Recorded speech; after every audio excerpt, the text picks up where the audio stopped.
On January 13, 2025, a crack that had been slowly splitting through one of Antarctica's most ancient ice shelves finally completed its journey.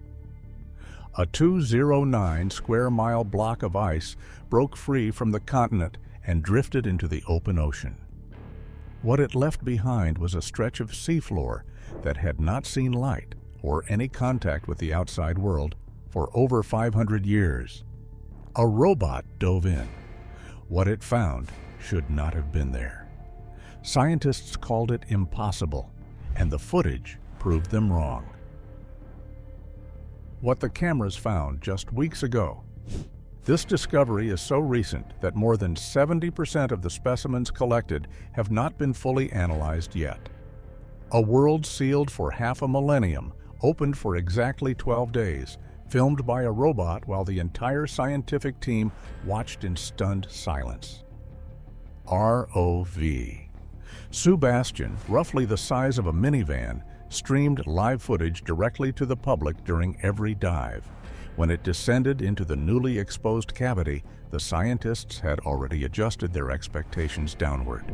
The darkness too complete, the food supply too absent for any serious ecosystem to have developed. Within minutes of reaching the seafloor, every one of those assumptions was shattered. At 215 meters depth, the cameras picked up sponge towers, pale and dense, rising nearly 2 meters from the seabed. Sponges in Antarctic waters grow less than 2 centimeters per year.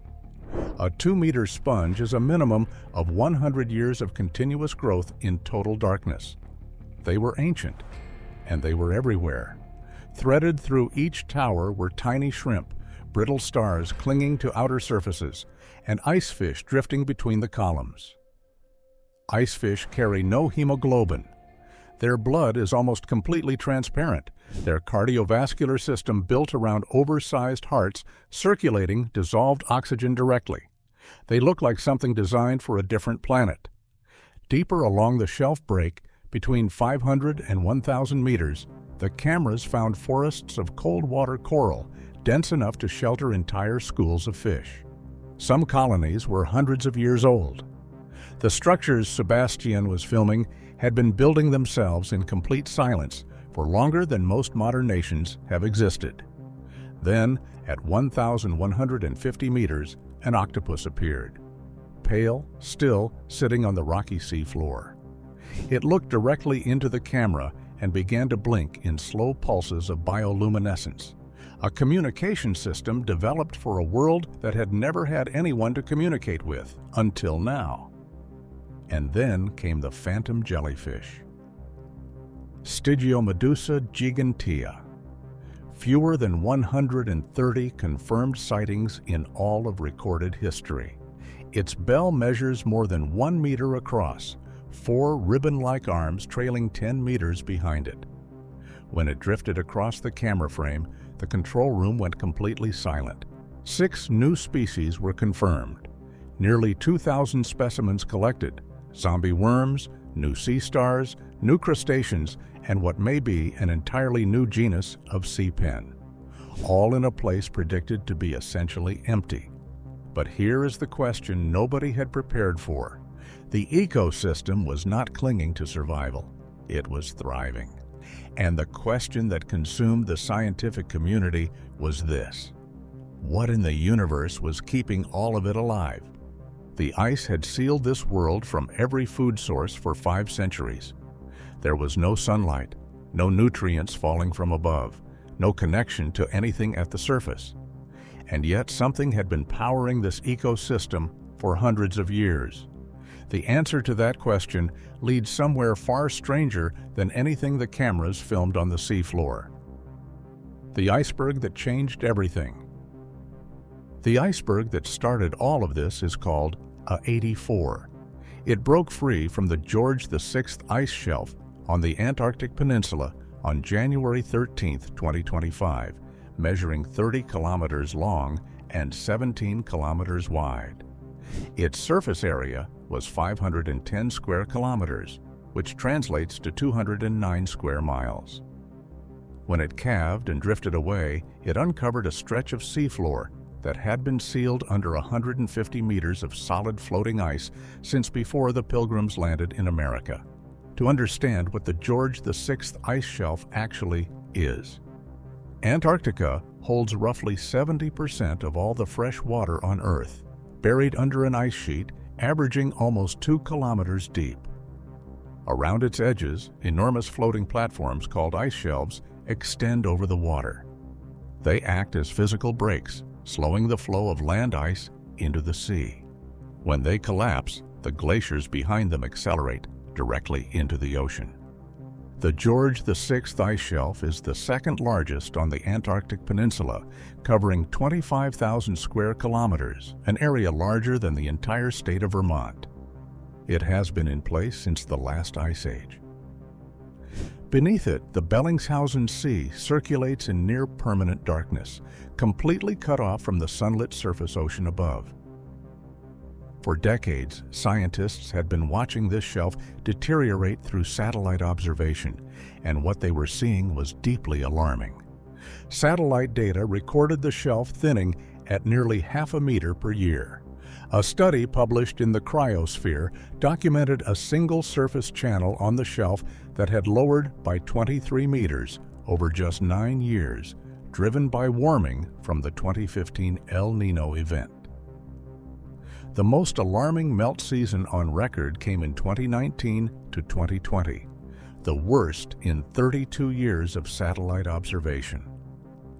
Meltwater pools formed across the shelf surface, and scientists who had watched the catastrophic collapse of the Larsen B ice shelf in 2002 immediately recognized the pattern.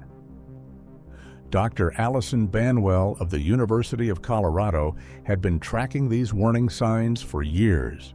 When she spoke about the George VI shelf, she was direct. The ice shelf buttresses the largest volume of upstream grounded ice of any Antarctic Peninsula ice shelf. If this ice shelf breaks up, the ice resting on land behind it would flow more quickly into the ocean and contribute more to sea level rise than any other ice shelf on the peninsula. A rift had been creeping across the shelf for months before January 2025, tracked in near real time by satellite radar. On January 13, it completed. The fracture released A84 and opened 510 square kilometers of seafloor to the ocean for the first time in 5 centuries.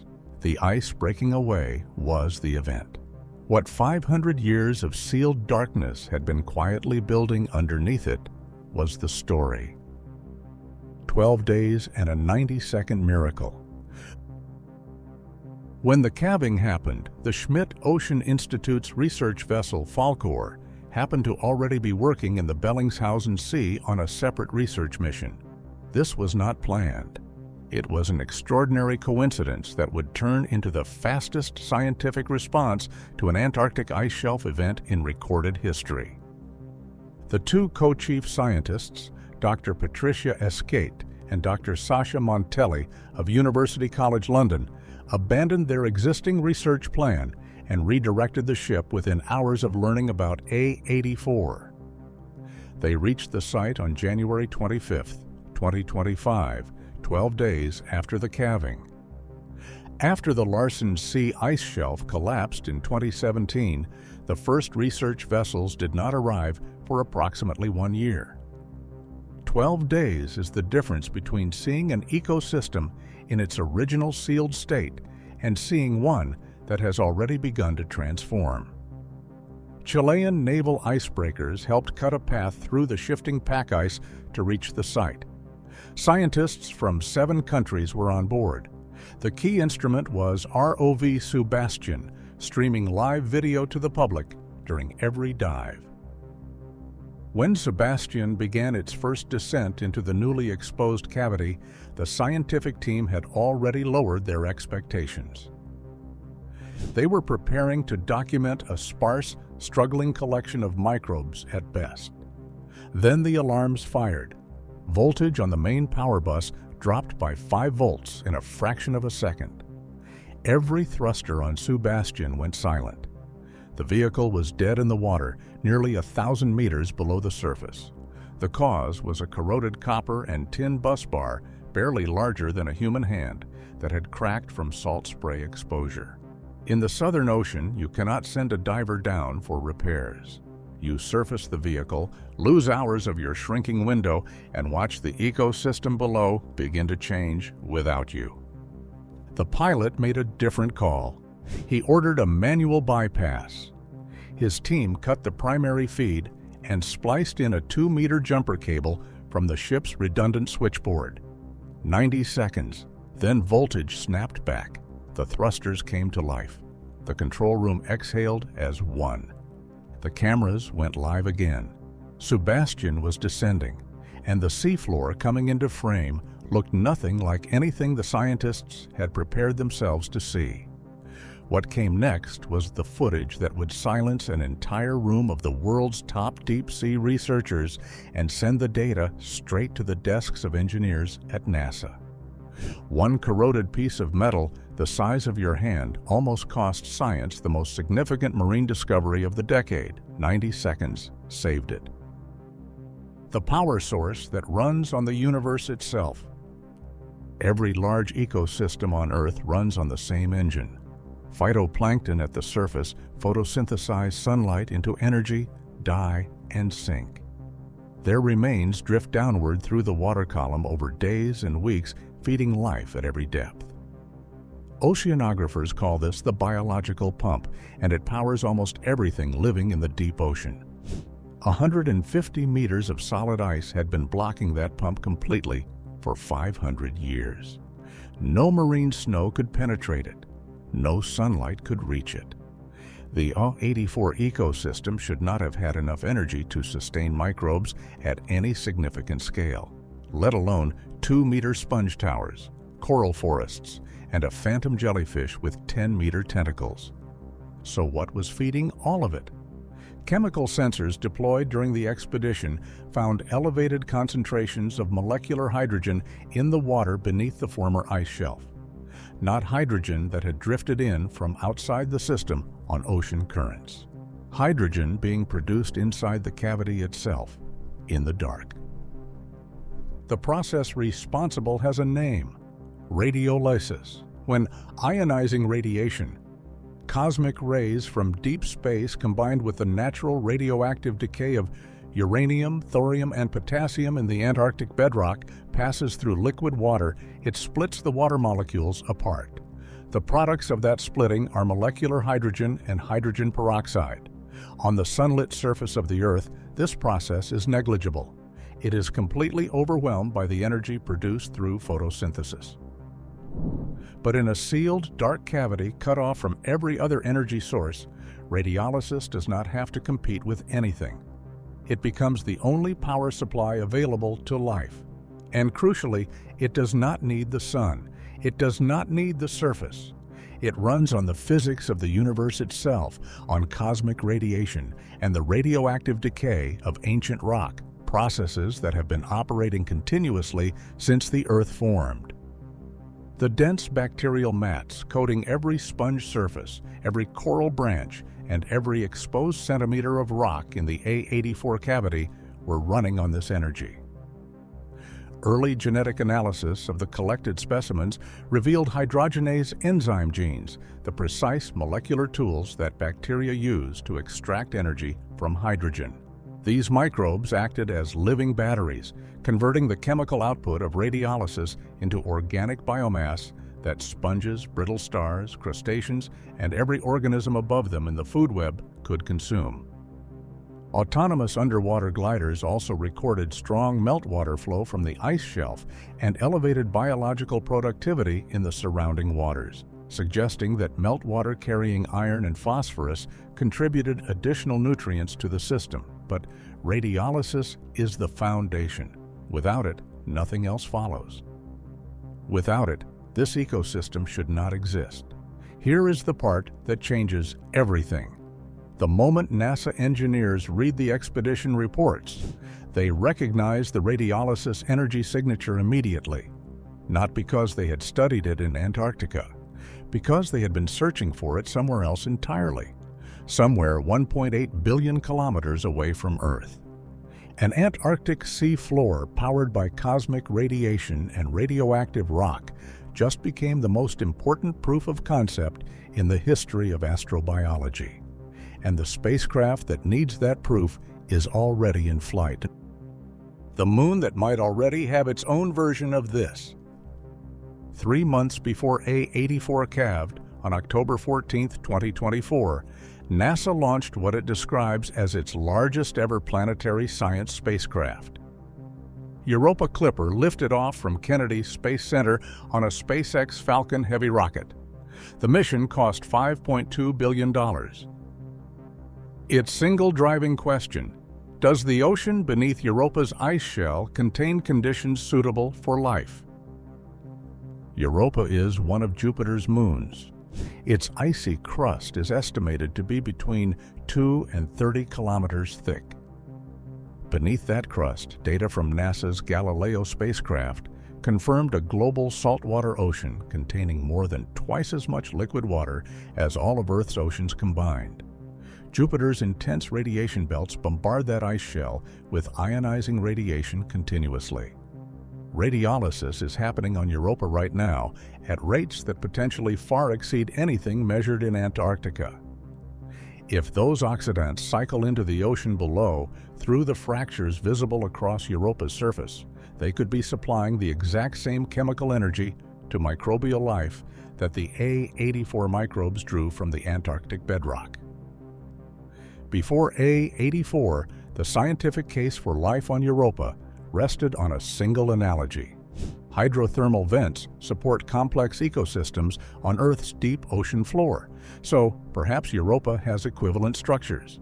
Nobody had ever directly observed a thriving ecosystem surviving in a sealed, ice-covered ocean powered by radiolytic chemistry. Now they have. A sealed, sunless ocean sustained a thriving macroscopic ecosystem for 500 years. The specimens, genetic data, chemical readings, and footage all exist. The case for life on Europa now stands on one analogy and one documented reality, and those are very different things in science. Europa Clipper arrives at Jupiter in April 2030 and will perform 49 close flybys using 9 simultaneous instruments. The A84 expedition data is directly informing how those instruments are being calibrated. Saturn's moon Enceladus has already confirmed active water plumes containing organic molecules. The same radiolytic logic applies. Dozens of other ice-covered ocean worlds have never been seriously considered as candidates for life until now. The angle almost nobody is talking about. A84 doesn't just tell us life might exist on Europa. It tells us what that life might look like. Microbial mats running on hydrogen, slow-growing filter feeders above them. A food web built entirely from chemistry rather than sunlight, patient and ancient, and completely invisible to every surface-based detection method we currently have. The most important thing A84 revealed might not be what is living down there. It might be that we now know what to look for and how to look for it somewhere in the outer solar system. The window that is closing. A84 exposed 2% of the George VI ice shelf. Beneath the remaining 98%, the same radiolytic processes have been running in sealed darkness, potentially for far longer than 500 years. Antarctica contains more than 400 subglacial lakes. Beneath every sealed ice shelf cavity on the continent, by the logic of what A84 revealed, a potential ecosystem exists. Some of them have been sealed not for centuries, but for millions of years. The climate forces that fractured A84 are accelerating. West Antarctic ice shelf melting is now considered essentially unavoidable this century. A full destabilization of the West Antarctic ice sheet would raise global sea levels by more than 3 meters, redrawing coastlines on every inhabited continent. Scientists who have spent decades studying this system are no longer speaking in conditional terms. One prominent glaciologist put it plainly: It looks like we have lost control of the melting of the West Antarctic ice sheet. By recognizing this situation in advance, the world will have more time to adapt to the sea level rise that is coming. But there is a dimension to this that almost nobody in the climate conversation is addressing. When each ice shelf breaks apart, it does not preserve the ecosystem beneath it. It destroys the conditions that created that ecosystem. As each shelf collapses, the sealed chemistry dilutes into the open ocean. Surface light penetrates a sealed cavity for the first time in centuries. Outside species colonize the exposed rock. Invasive predators arrive. The biological baseline that made the A84 ecosystem scientifically irreplaceable begins to dissolve within weeks of exposure. The A84 window lasted 12 days because one ship happened to be nearby. Every future calving event will offer the same narrow window. After the Larsen C collapse in 2017, the first research vessel did not arrive for approximately 1 year, and by that point the baseline was already compromised. The case for a standing fleet of rapid response science vessels is now stronger than ever, because the Fall Corps proved what is possible when you actually get there in time. We also do not know how many sealed ecosystems exist beneath Antarctic ice shelves, because we have never had reason to look. A84 proved standard deep-sea biology models wrong for one location. Every assumption about every other sealed cavity now needs re-examining. The Thwaites and Pine Island glaciers are both being watched. Each future calving event is not just a geological occurrence. It is a timed door opening onto a world never before seen, carrying irreplaceable biological baseline data and closing within weeks as the open ocean rewrites everything below. If a world this rich can build itself in 5 centuries of total darkness, powered by nothing but radioactive rock and cosmic rays from deep space, what is already growing right now beneath all the ice we have not yet broken? Drop your answer in the comments below, because we genuinely read every single one.